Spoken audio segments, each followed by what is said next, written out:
In this video, I'm going to talk to you about replacing your fork seals and bushings in your dual chamber forks. Follow the manual and remove your front wheel and loosen the forks and the triples. Go ahead and slide the fork down to the lower triple and tighten just so you can get the cap loose on the fork. Once the forks are off the bike, go ahead and loosen the caps all the way. Make sure to unscrew your clickers all the way out until you feel it bottom out, so when you remove them there won't be any damage done to them. Slide the fork tube down to reveal the inner cartridge and go ahead and dump out all of the oil.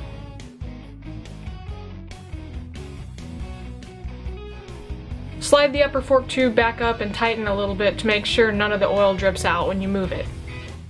To loosen the lower nut on the fork that has the clicker in it, you can either use a vise and manual tools or an impact wrench, whichever one you have available to you.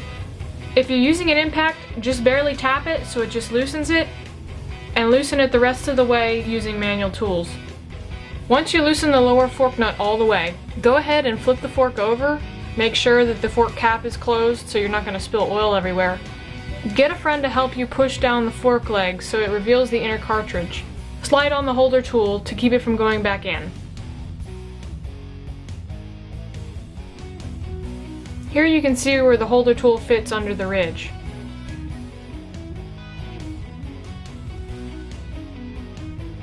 Take a ratchet and a wrench and loosen it the rest of the way.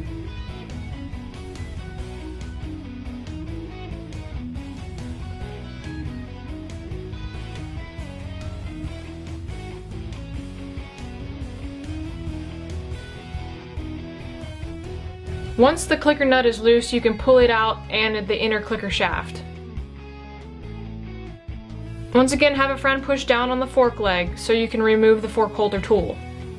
At this point, if you don't have the fork cap tightened, the inner cartridge can fly out when you pick it back up, so make sure that's tight.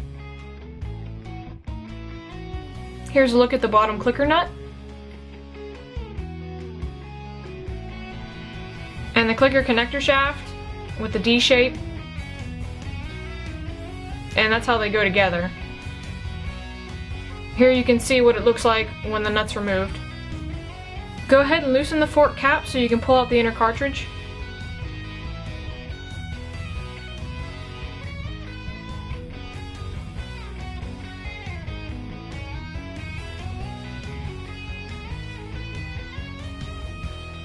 And then remove the spring. Most likely there'll be a lot more oil that comes out too. Now you can move on to removing the fork seals. Take a flathead screwdriver and wedge it between the fork tube and the wiper. If you have trouble fitting it in there, use a small screwdriver first and then move on to the big one. Rotate the screwdriver to try to pop the seal loose. Once the wiper is removed, you can see the inner snap ring. Take that flathead screwdriver and pry it where you see the indentations. Now you can move on to popping the fork seal and the bushings out. Take the fork leg and fork tube and go ahead and pull them apart using fast, quick motions. Depending on what kind of shape your fork's in, it may take quite a bit of effort. After you get everything separated, go ahead and take another flathead screwdriver and remove the bushings.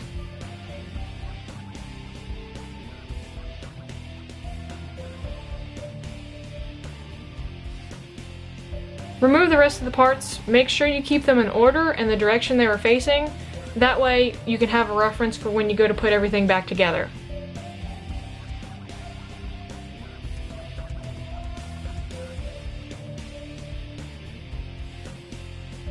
Here's a look at what the old and the new bushings look like. You can see all the wear on the outside and inside surfaces.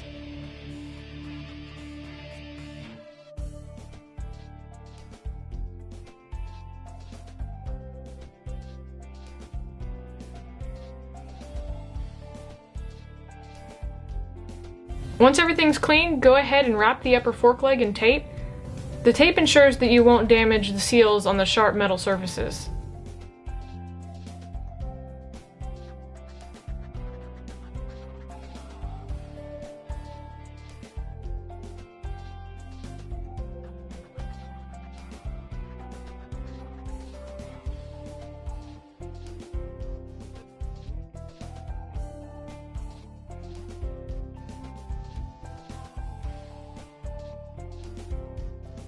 Be sure to oil everything to make the installation easier.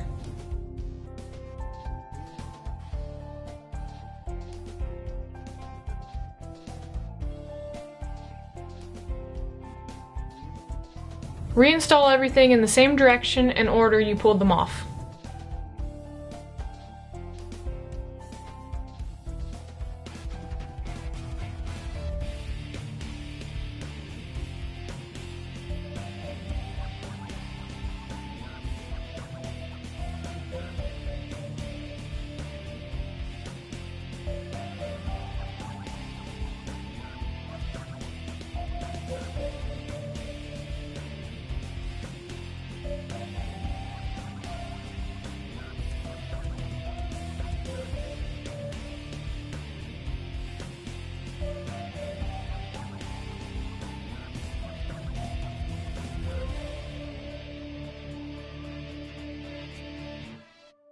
Once you have the wiper and seal on the fork leg, you can remove the tape and install the bushings.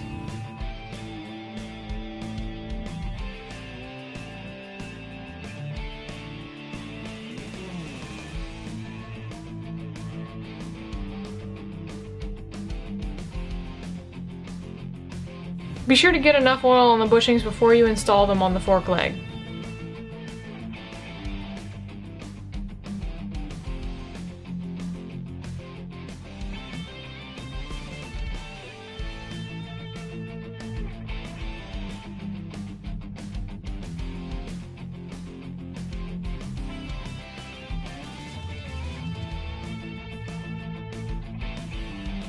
Once you have all the parts installed correctly, now you can reassemble the fork.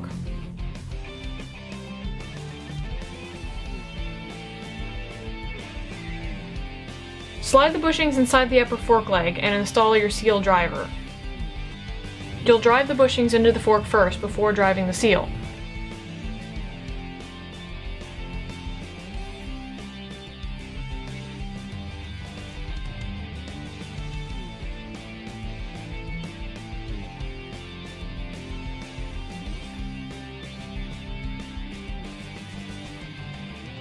Turn the fork vertical to make sure you get a good drive on the seal.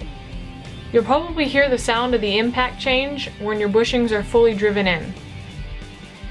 Once your bushings are in, go ahead and slide the seal down and push it in evenly into the fork tube. Reinstall your fork seal driver.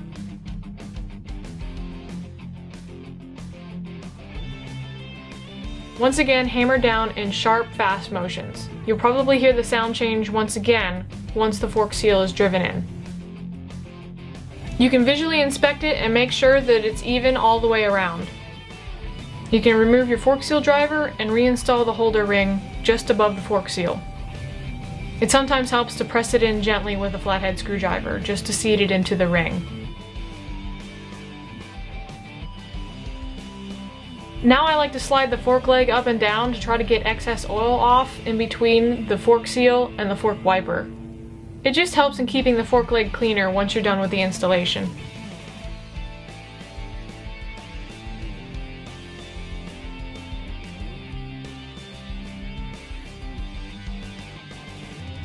Slide the wiper down and install by hand by rotating the fork around and pressing in evenly. This also may take a while to get the wiper seated evenly.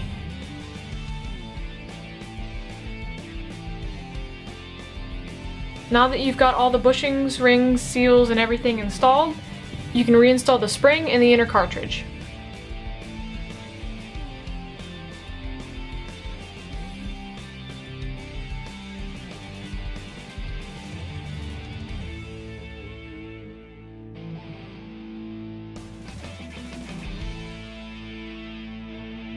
Slide the upper fork tube up to the inner cartridge and tighten because you're about to flip the fork over again.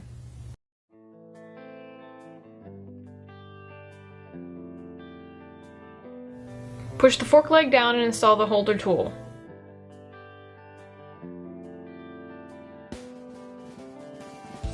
You're going to reinstall all the rest of the parts in the same order that you took them off. Here's the clicker connecting shaft.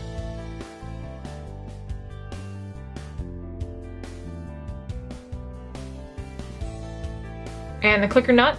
Make sure that the D shape fits together. Go ahead and tighten by hand.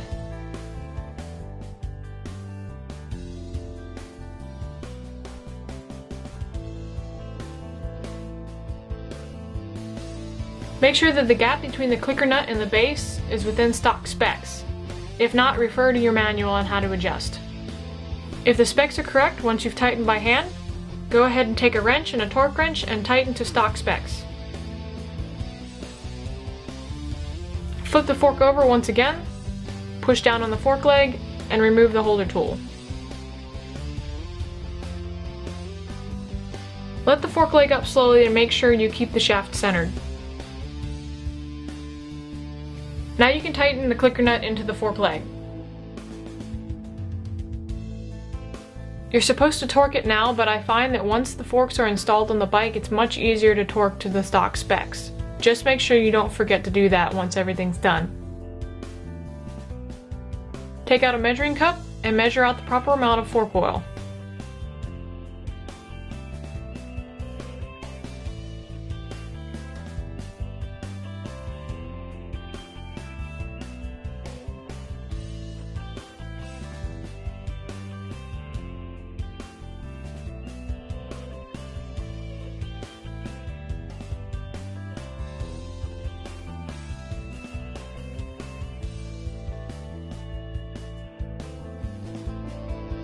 Unscrew the fork cap and slide the fork tube down just a bit so you can get the oil in with it tilted over.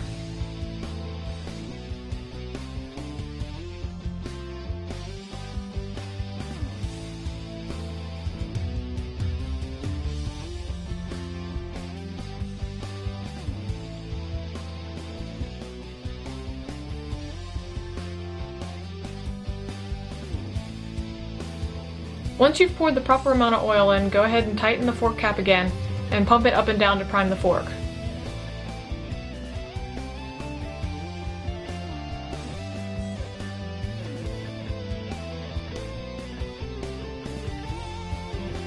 Now it's time to reinstall the newly rebuilt forks back on the bike. Slide the forks up through the lower triple and tighten around the fork tube. This ensures that you can tighten the cap properly without the fork slipping around.